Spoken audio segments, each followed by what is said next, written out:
नमस्कार, स्वागत है आप सभी का। ग्लोबल अड्डा आप देख रहे हैं और आपके साथ मैं हूं पुनीत मिश्रा। तो ये तो पूरी दुनिया जान चुकी है कि ट्रंप और नेतन्याहू की अमेरिका में मुलाकात हुई है और यहां पर ट्रंप को खुश करने के लिए नेतन्याहू ने उन्हें एक पत्र सौंपा है। इस पत्र में इस बात का जिक्र है कि मिडिल ईस्ट में शांति स्थापित करने के उद्देश्य से ट्रंप ने जो प्रयास किए उसके लिए उन्हें शांति का नोबेल पुरस्कार दिया जाए। ये बात अलग है कि मिडिल ईस्ट में गजा में लगातार लोगों की जान जा रही है और हजारों की तादाद, करीब 60,000 से ज्यादा लोग अभी तक अपनी जान गंवा चुके हैं। लेकिन फिर भी मिडिल ईस्ट में शांति के प्रयासों के लिए पत्र कौन लिख रहा है? इजराइल लिख रहा है। नॉमिनेट किसे किया जा रहा है? ट्रंप को किया जा रहा है। यानी इजराइल ने ट्रंप को अपनी तरफ से शांति के नोबेल पुरस्कार के लिए नॉमिनेट कर दिया। लेकिन भीतर की खबर जो आई है वो चौंकाने वाली है। जी हां, हम बात कर रहे हैं गजा की। वही गजा जहां पर इजराइल लगातार हमले बोल रहा है, कार्रवाई जारी रखे हुए है। वही गजा जहां पर लगातार लोगों की जान जा रही है। वही गजा जहां पर 22 महीनों से युद्ध छिड़ा हुआ है। वही गजा जहां पर 60 दिन के लिए युद्ध विराम को लेकर बातें की जा रही हैं, लेकिन कोई हल निकलता हुआ नजर नहीं आ रहा है। इसी गजा को लेकर एक बार फिर से एक प्लान एक्टिव किए जाने की तैयारी चल रही है। ये तो आपको पता ही है कि गजा को लेकर पहले ट्रंप ने क्या बयान दिया था। उन्होंने कहा था कि जितने भी फिलिस्तीनी गजा में रह रहे हैं उन्हें दूसरे अरब देशों में शिफ्ट किया जाएगा और गजा का फिर से डेवलपमेंट किया जाएगा। इसे लेकर ट्रंप और नेतन्याहू की एक मीम वाली तस्वीर भी सोशल मीडिया पर खूब ट्रेंड हुई थी। खासतौर पर एक्स पर यह तस्वीर सामने आई थी। इसमें दोनों समंदर किनारे आराम करते हुए दिखाई दे रहे हैं, धूप सेकते हुए नजर आ रहे हैं। इतना ही नहीं, ट्रंप ने जॉर्डन के किंग से भी इसके बाद मुलाकात की और उन्हें इस बात के लिए राजी कर लिया, मना लिया कि वो फिलिस्तीनी बच्चे जो गंभीर बीमारियों से पीड़ित हैं उनके रहने के लिए जॉर्डन इंतजाम करेगा।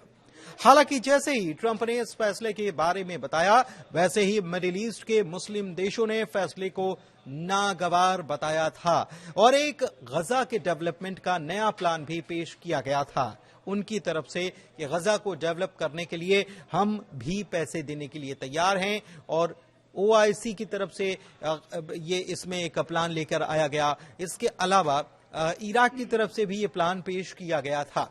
इसके बाद ट्रंप के सुर भी कुछ बदलने लगे और उन्होंने भी ये कहना शुरू कर दिया कि गजा के रीडेवलपमेंट का प्लान गजा और यहां के रहने वाले लोगों के लिए होगा। लेकिन अब जो खबर आ रही है वो ये बताती है कि ट्रंप और नेतन्याहू ने मिलकर एक नए प्लान पर काम करना शुरू कर दिया है। हालांकि इस प्लान को अभी पेपर पर तो नहीं उतारा गया है, यानी लिखित तौर पर तो नहीं है, लेकिन दोनों ने मिलकर जो प्लान तैयार किया है उसके मुताबिक गजा से जबरन फिलिस्तीनियों को हटाया जाएगा, बलपूर्वक हटाए जाने की तैयारी है और फिर पड़ोस के देशों में शिफ्ट किया जाएगा। वो देश जहां के फिलिस्तीनी नागरिक हैं, बात कर रहे हैं फिलिस्तीन की, उनकी जमीन से उनको जबरन हटाया जाने की एक प्लानिंग की बात हम कर रहे हैं।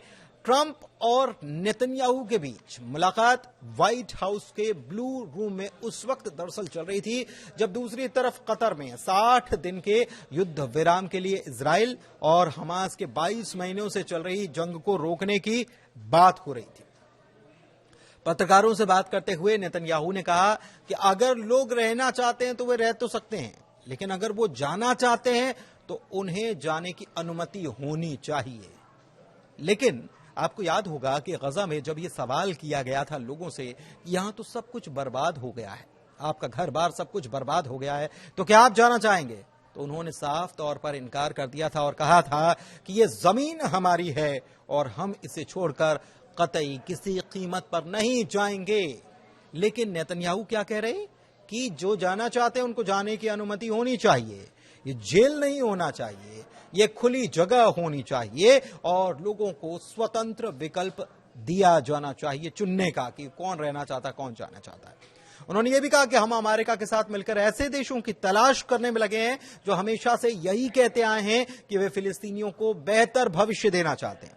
मुझे लगता है कि हम कई देशों को खोजने के करीब भी आ गए। सबसे बड़ी बात यह कि नेतन्याहू इससे बेहतर भविष्य का नाम दे रहे हैं।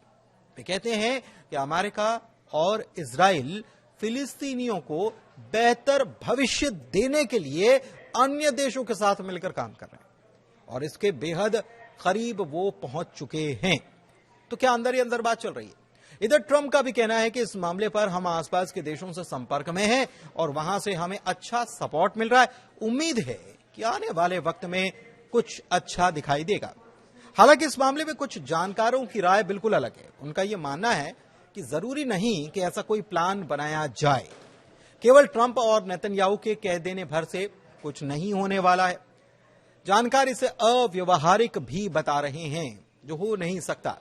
लेकिन एक अहम मुद्दा यह है कि क्या दूसरी तरफ गजा में जो युद्ध चल रहा था वो थम जाएगा, युद्ध विराम हो पाएगा, युद्ध पूरी तरह से खत्म हो जाएगा?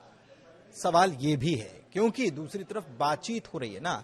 कहा तो यही जा रहा, अमेरिका ने कहा इजराइल से कि भाई 60 दिन का युद्ध विराम करने के लिए आप सहमति बनाइए और इजराइल ने कहा कि हाँ हम बात करते हैं, लेकिन मामला कहां अटका है। और सबसे बड़ी बात सवाल यह भी है कि क्या 60 दिन का अगर युद्ध विराम होता, क्योंकि पहले भी हुआ, तो अगर ये युद्ध विराम होता है, सीज फायर होता है, तो क्या ये परमानेंट सॉल्यूशन है? क्या हमास क्या कह रहा है? हमास ने कहा है कि वो सारे फिलिस्तीनी कैदियों और गाजा से इजराइल की पूरी वापसी के बदले में सभी बंदियों को रिहा करने के लिए तैयार है, यानी कि इजराइल गाजा को फ्री कर दे। लेकिन नेतन्याहू का कहना है कि युद्ध जब तक खत्म नहीं किया जाएगा, जब तक हमास सरेंडर नहीं कर देता, हथियार नहीं डाल देता और उसके बाद लुप्त नहीं हो जाता। लेकिन इसके लिए हमास हमेशा से इनकार करता आया है कि वो ऐसा नहीं करने वाला। नेतन्याहू अमेरिका यात्रा पर हैं और यहां उनकी यात्रा से पहले ट्रंप ने यह भविष्यवाणी कर दी थी कि इस हफ्ते युद्ध विराम पर समझौता हो सकता है। वही शांति दूत की बात जो ट्रंप खुद को बताते नजर आते हैं, वैसा ही कुछ यहां पर कर रहे थे। लेकिन नेतन्याहू ने इस मामले में जहां एक तरफ मीटिंग हो रही है, दूसरी तरफ नेतन्याहू ने पूरी तरह से फिलिस्तीनी राज्य की संभावना को खारिज कर दिया था और कहा था कि इजराइल गजा पट्टी पर हमेशा सुरक्षा नियंत्रण बनाए रखेगा। दूसरी तरफ कतर में सोमवार को जो बातचीत हुई थी वो बिना किसी घोषणा के समाप्त हो गई, यानी कि सीज फायर पर कोई बात नहीं बन पाई। जबकि इजराइल का रुख इस मामले में कुछ ऐसा है कि वो बैठक में जब तक कोई फैसले पर पहुंच नहीं जाता तब तक गजा में अपनी कार्रवाई को वो जारी रखे हुए। ट्रंप और नेतन्याहू के बीच ये बातचीत ऐसे वक्त में हुई है जब 2 सप्ताह पहले ही ट्रंप ने इजरायली हवाई हमलों के समर्थन में ईरान के परमाणु स्थलों पर बमबारी के आदेश दिए थे और उसके बाद 12 दिनों से चले आ रहे ईरान और इजराइल के युद्ध में युद्ध विराम की घोषणा हुई थी। इस मुलाकात के दौरान नेतन्याहू ने ट्रंप को एक लेटर दिया है, जिसकी बात हम शुरुआत में कर रहे थे, वहीं पर घूम फिर कर आ रहे हैं। इसके बारे में उन्होंने कहा है कि अमेरिकी राष्ट्रपति को नोबेल शांति पुरस्कार के लिए नॉमिनेट करने के लिए यह लेटर उन्होंने लिखा है। ट्रंप इस कदम से खुश नजर आए और धन्यवाद भी देते हुए नजर आए। लेकिन नोबेल शांति पुरस्कार, एक तरफ नोबेल शांति पुरस्कार की बातें, अच्छी अच्छी बातें, और दूसरी तरफ गजा में लगातार हो रही कार्रवाई जिसकी वजह से सैकड़ों लोग जान गंवा रहे हैं।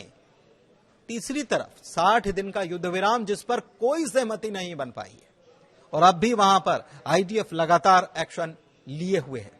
आपको क्या लगता है ये सब क्या चल रहा है और क्या फिलिस्तीन को लेकर या फिलिस्तीनियों को लेकर जिस प्लान की बात कर रहे हैं ट्रंप और नेतन्याहू, क्या ये आने वाले दिनों में ये प्लान हो सकता है, अस्तित्व में आ सकता है? और क्या अरब देश जो आसपास के मुल्क हैं, क्या वो इसे सपोर्ट करते हुए नजर आएंगे? क्या फिलिस्तीनियों को वो शरण दे देंगे? और अगर ऐसा होगा तो क्या फिलिस्तीनी जाने के लिए राजी होंगे? और ऐसे में फिर फिलिस्तीन का होगा क्या, उस जमीन का क्या होगा जिसे फिलिस्तीनी अपना मुल्क मानते हैं और उसके लिए लंबी जंग लड़ रहे हैं? फिलहाल इस वीडियो में इतना ही। आपको ये वीडियो कैसा लगा जरूर बताइएगा। हमें इजाजत दीजिए। ग्लोबल अड्डा को अपना प्यार देते रहिए। धन्यवाद।